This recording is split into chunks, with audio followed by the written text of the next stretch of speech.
Shivali is an ambivert by nature and she was diagnosed with the obsessive compulsive disorder in 2014 at the age of 17. The lack of knowledge and the awareness, also coupled with the stigma to mental illness, only worsened her condition. And to ensure that other people did not face similar problems, she took to social media with the mission to make others aware of their mental health disorders. And after 7 years of ups and downs, she finds herself today living her dreams to the fullest, equipping her audience with ways to cope with mental health disorders. So that's great, Shivali. Only today I was talking to my friend about how social media has become such a great tool if used right, and I just love how you've been using social media. I went through your profile, and it's a lot of fun looking at what you've been doing. Thank you So, so how has much. the whole experience been treating you? I'm not going to ask you how lockdown is because I don't think anybody wants to answer. But what has kept you going? I think that is something our viewers would like to know. So you were talking specifically with respect to the situation we are in right now. COVID-19, yes. Yeah. So I myself got recovered from COVID a month back. So me and my entire family. So it was a very difficult time, but I think the only thing that has kept me going is wanting to live normally after all of this is over.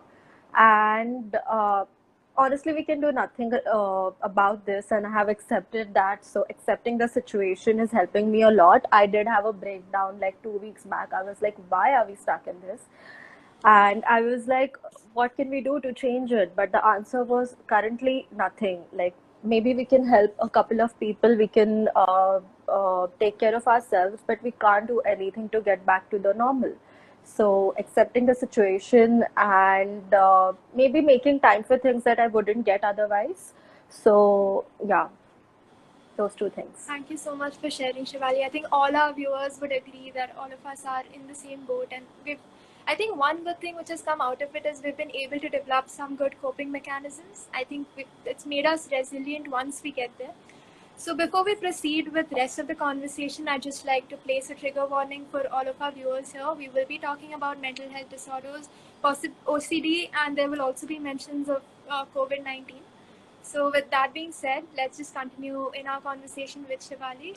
So also Shivali, anytime you want to stop, anytime you are not comfortable, please let us know. This is Yeah, a safe space. So yes. I think this Thank you is so our much. favorite question to ask everybody here at Sakshi. What are 3 words you would use to describe yourself today? Okay, so today I am somebody who is extremely empathetic and compassionate. I am selfless, and I I love life somewhere. Like I have accepted how life is, and I love living it. So I'm optimistic. So practically Beautiful answer. optimistic, practically optimistic. Not like everything is amazing and wow, wow, wow, wow, what a life I'm living. But yeah, these three things. So, lovely answer. I really like that. So that being said, how would you describe yourself in 3 words at the age of 17? Okay, so hopeless, uh, on the verge of having, like, I had a lot of suicidal thoughts. So I didn't have any hope, and I never wanted to. I didn't feel like living, so I felt extremely hopeless. I felt weak, and I felt like somebody who was unfit to live in this society. So yeah, hopeless, unfit, and suicidal were the words.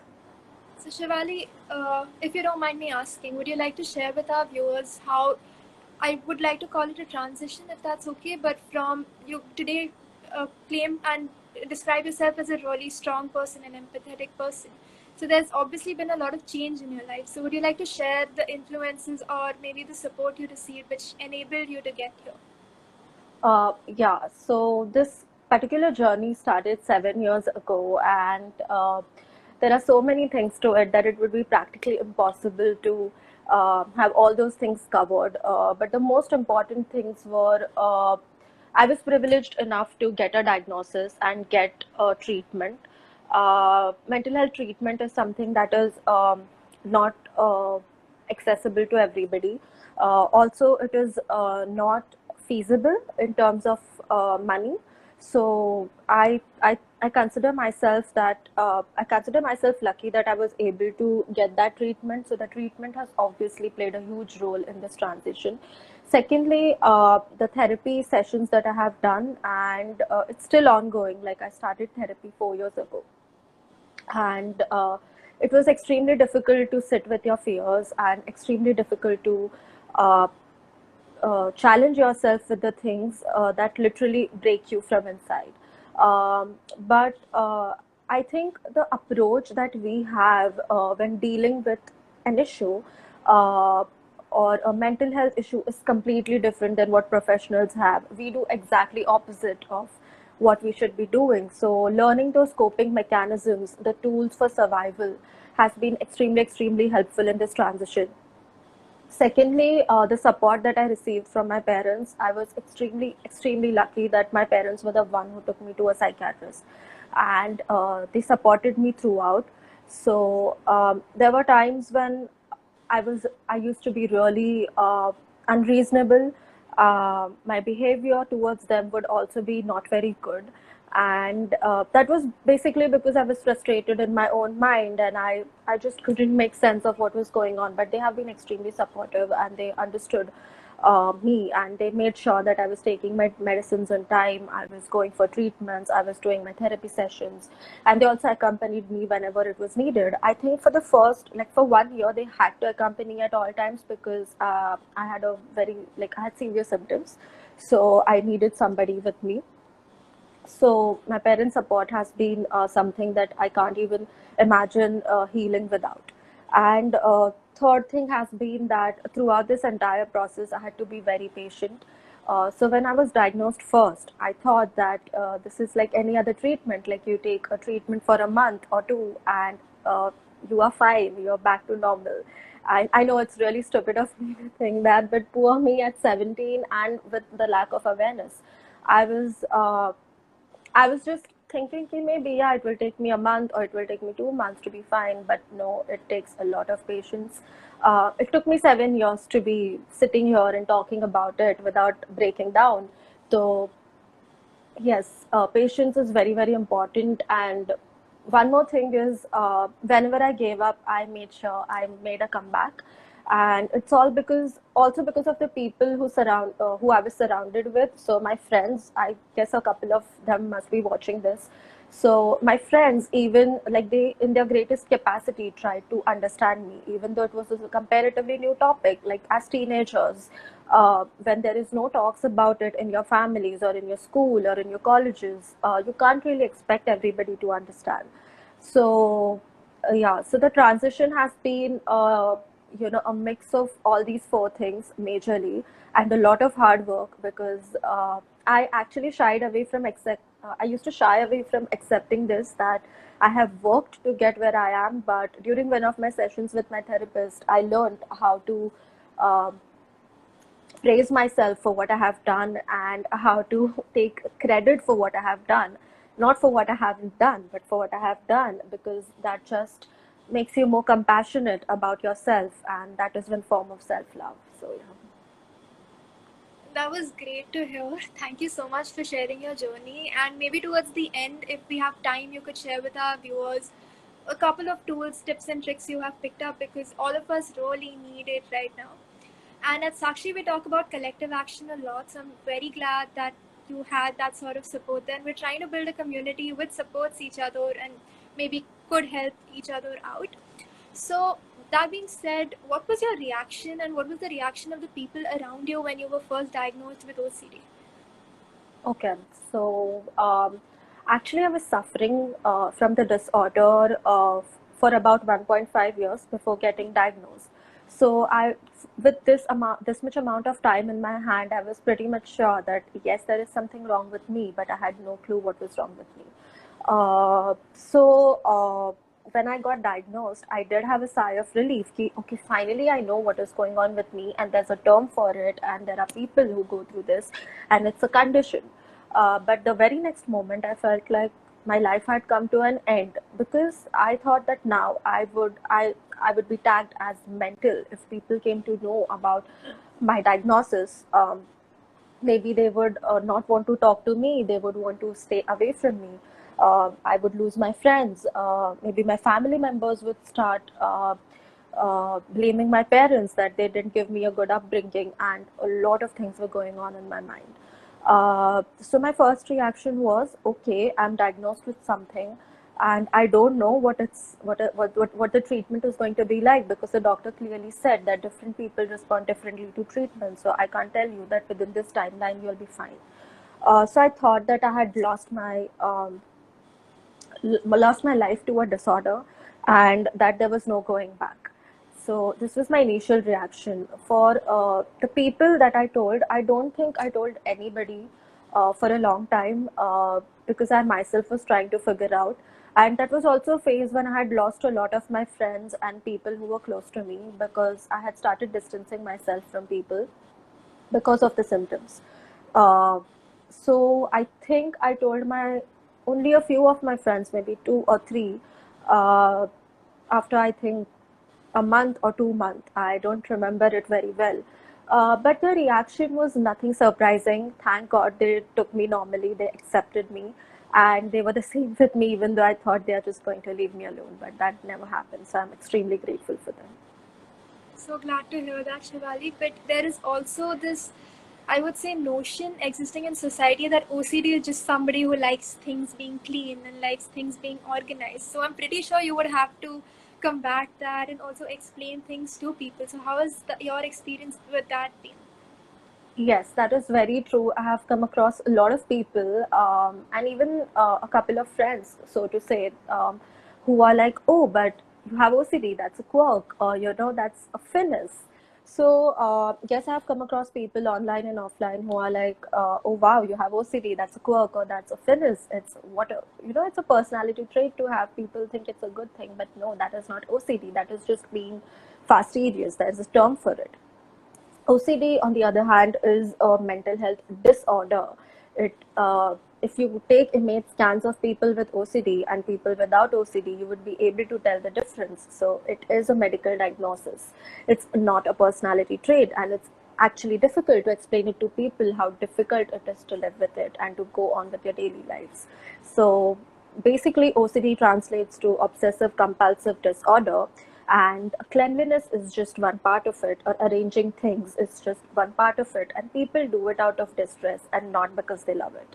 So it's, yes, it has been difficult to explain people what exactly it is, and more difficult for me because my symptoms are not seen, because I'm a case of pure O, which means purely obsessional.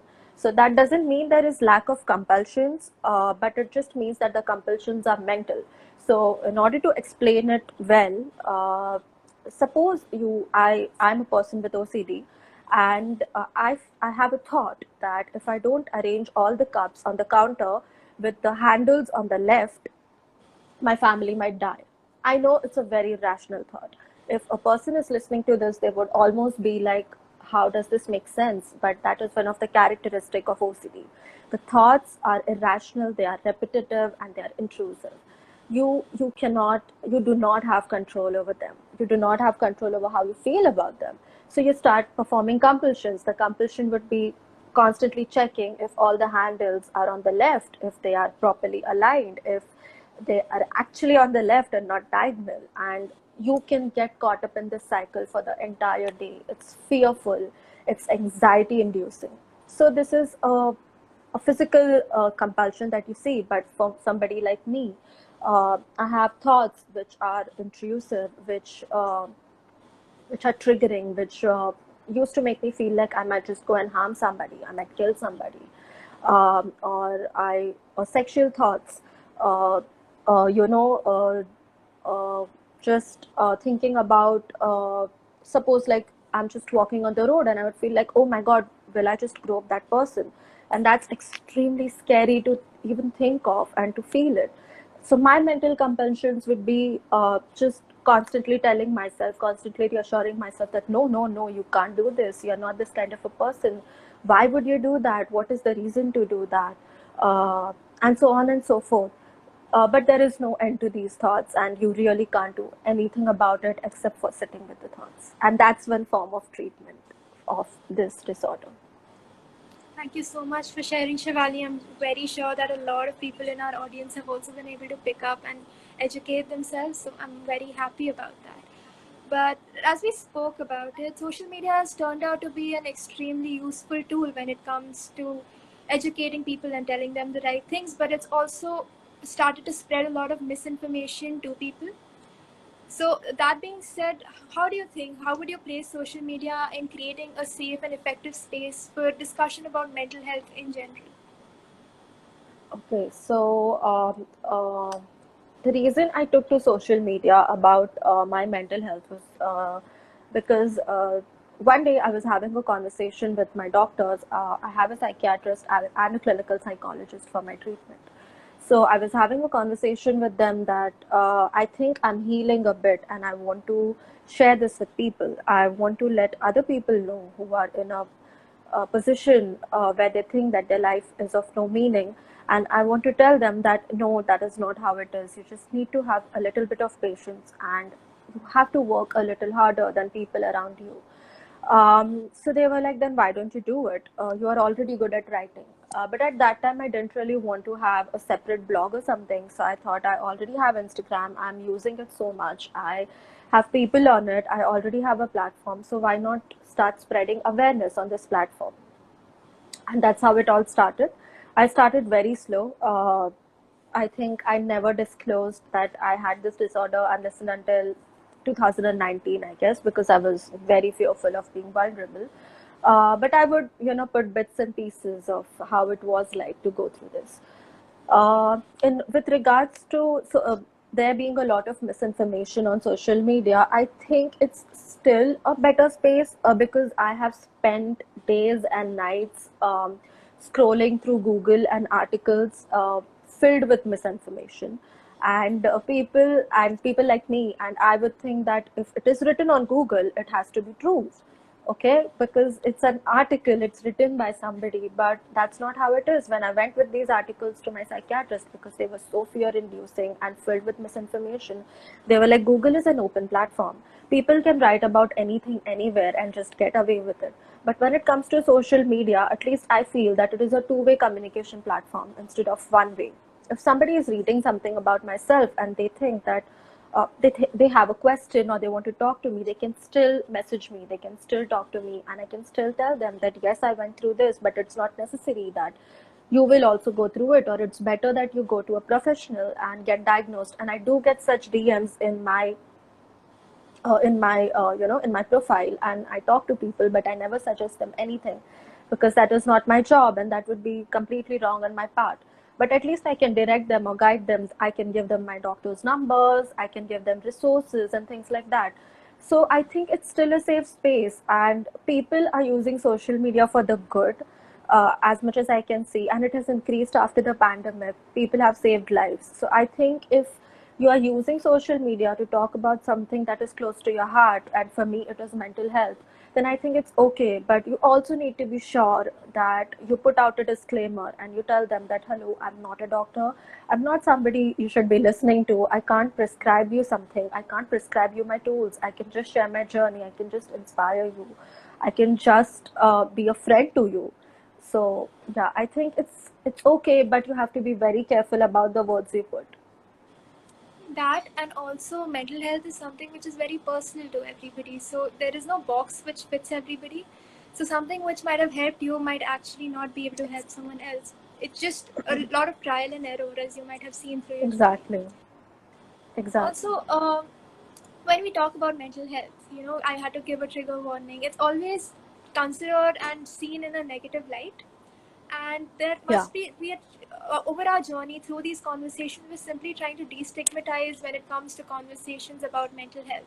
So is there something positive, something which you've learned about yourself, or something which has helped you evolve as a person that you would like to share with our viewers, to show that the whole journey is not all that bad? You also, there is a lot of good which comes out of it. Yeah, so I think a lot of this negativity is casted by the entertainment and media industry, and I'm not blaming them. But you know what happens? They just show one side of what having a mental health disorder is like. Mostly, when you show a person with a mental health disorder, you would show him as a psycho, as a killer, as a rapist, and whatnot. And it's very, very scary, even for people like me, because when I was diagnosed with it, I thought that I was somebody like that. I didn't know you can coexist with mental health. I had no clue that there are people who look completely normal, who are normal, who have families, who have kids, who are in healthy relationships, and they still have mental health issues. You never show that, and that is what people consume, and that is what they think it is like. So, a lot of that negativity comes from there, and I think that is why it is important to open up about your personal journey and struggles. For me, I spent around 3 years thinking that आज नहीं तो कल I'm going to do something like this, no matter how much my doctor assured me that you won't.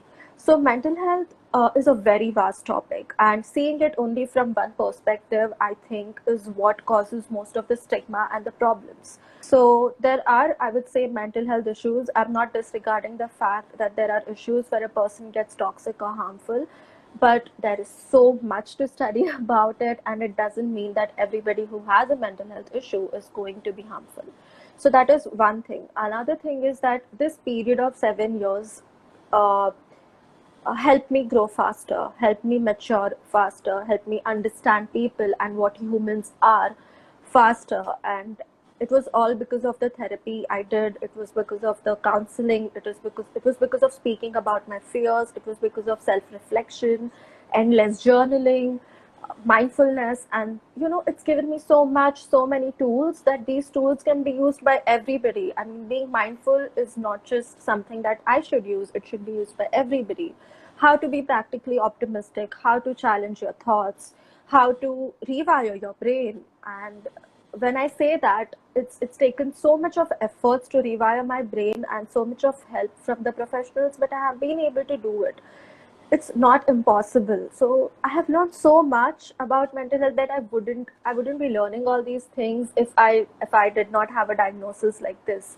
And nobody teaches about these things in schools or institutions or in families, even like Asian families, like Indian families never ever speak about such topics. I would give you my own example. My parents were fearful of talking about my condition to my relatives. It took them some time to talk about it. And now, if somebody calls us up and they are like, and we have gotten calls from my dad's friends, from my mom's family, and they're like, we have been seeing this change in our child, and what is it that we should do? Could you just pass on the number of the psychiatrist? So we feel good. We feel good that as a family we have been able to bring about this change, and at a very minor level we are able to destigmatize this, because they see me now, they are like, oh, this girl looks normal, we can't believe she had this issue. And I'm like, I am normal. It's just that some form of disorder, and it is not physical, it is mental. In my case, for some people it is physical. So yes, it has given me a lot. And sometimes I feel grateful that, okay, thank you for this experience, because without this experience, I wouldn't have grown so much and I wouldn't have understood people this way. So, yeah. I am very young, but I have seen the journey people have made, how conversations about mental health have come up, and it's more of a normal conversation now. So, personally, I would like to attribute a lot of that to social media and people like you who have been talking about it and bringing change. And one hope I have is that they introduce it in school syllabuses. CBSE starts talking about it, because I think that will really help. So I think we have time for one more question. So just, do you have some sort of tool, some sort of advice you would like to give people just for the pandemic? How isolation is difficult on humans who are social beings. So just for that. So, for tools, there are many tools, and I wouldn't suggest everybody to use them, but some simple tools, that everybody can use. One of them would be journaling. Please, please journal about your thoughts. If you are somebody who is an introvert, who doesn't like speaking about their thoughts or feelings, but still wants to get it out, then I would say please do it. But you can do it via journaling, because there have been so many instances where I have been able to detangle the n number of thoughts that my brain puts into me, and I'm like, okay, what am I thinking? What is going on? And it has helped me a lot in, you know, uh, getting things in sort of an order and understanding what I want to do and what is going on and accepting. So writing is a form where once you start writing, I think you come up with more and more thoughts and more clarity, and it doesn't happen when you are talking or when you're talking to somebody else, because you're constantly thinking in your mind ki what is this person going to think if I bring up this topic. So I think journaling is a very important tool. And this tool was given to me by my therapist. I was introduced to it by my therapist. So one is journaling. Second one is being mindful of where your thought train is going. So just basically catching yourself in the middle of day when you're like, when you suppose you are thinking ki, now there's nothing good happening in this world, I don't know what my life is going to be like, I don't have a job right now, my family, like somebody from my family is facing an issue or is diagnosed with COVID, what can I do? So it's important that you catch yourself amidst this conversation you're having with yourself and ask yourself, okay, what can I do now to make the situation better? If you have an answer, if you know what you can do, great, go ahead with it. But if it's out of your reach, if you can't do anything, then you have to learn to accept. And acceptance doesn't come easy, it takes some time. Third one would be constantly trying to do things that make you happy. I know we can get very lethargic. I am one of them. I am somebody who's extremely lethargic when at home. I need to go out. I need to meet people. I need to have a routine. So even I have been finding it difficult. But just having a simple to-do list with like 4 tasks, and those tasks can be uh, trying out a new recipe if you like cooking, blocking some time out for something you love doing. If you're overburdened with work, then maybe during the night you can just think of watching a series that you love. So it's important that you take time for yourself, take out time for yourself, because for people who are especially working from home, it can get very, very difficult to, to define the boundaries and not let the work consume you. And another would be talk. Don't stop communicating with people. Uh, Talk to your family members, talk to your friends. Have some sort of interaction. Don't completely isolate yourself. We are blessed that we are living in a world of technology where we can talk face to face. I know it's not as good as actually meeting your friends and family members or your cousins, but you need to talk because you're human and humans can't survive alone. So, yeah, those four That things. Yeah, and for all our viewers, I would also like to add that a lot of us often forget that our physical well-being can directly impact our mental well-being. So a lot of us forget to drink water, we forget to eat 3 meals a day, we forget to sleep. So please, in case you are facing anything, please take care of that first. And if that does not work out for you, then there are tools. There are people like Shivali. There is the Sakshi organization. You can come to all of us. So, any parting words you would like to say to the viewers, Shivali? So for people who are watching this and who are in an extremely difficult situation right now, or who want to bring about a change and are tired of living this way, I would want to say that you need to be extremely patient with life. Maybe you're living a good life now, but there may be a time when things are difficult for you. So you need to be prepared for that. You can't just think that life is always going to be a bed of roses, and you can't always expect life to be good. In fact, it's a journey, and a journey can't be linear. You can't live through life just thinking that you're going to be happy. So open yourself to the possibilities of life, both to the good ones and the bad ones. So that is one thing. Second thing is being patient, as in if you're going through tough times right now, it takes a lot of time, lot of strength, lot of hard work, lot of perseverance to uh, reach your goal, to reach your destination. And if you have given up now, it doesn't matter. You can get up. You can get up tomorrow, you can get up day after tomorrow, you can get up when you feel like getting up and get back to your work. So please don't give up. And yes, life gets better. For me, it took me 7 years, actually more than that, because I had signs of depression at the age of 12. So it's almost been 12 years for me to be living the way I'm living. And I'm not saying that I'm living a very happy life, but at least I'm able to live like other people, where I'm able to work, able to hold conversations with people, be happy, uh, have meals with my family, and just have a normal life. That is all I wanted from life. I don't want big things. I wanted these things, and I'm getting it now, but I had to work very, very hard for this. So, and if you need help, please, please take it. Please don't shy away from taking help. You are not weak. You are, in fact, strong for facing your issues. You're strong that you're dealing with them. And if you need help in dealing with them, then please, please take help. Maybe talk to your family members or somebody who would understand you. And if not, then go to a professional if you can afford it. So, yeah, those things I think. Thank you so much for talking to us, Shivali. It was beautiful being a small part of your journey, and I'm very glad, a little glad that Smita could not talk to you today and I got to talk to you. So, for everybody who hasn't been with Sakshi and you don't know about us, I just take 2 minutes, if that's okay, and introduce the organization Yes, to you yes. and our work.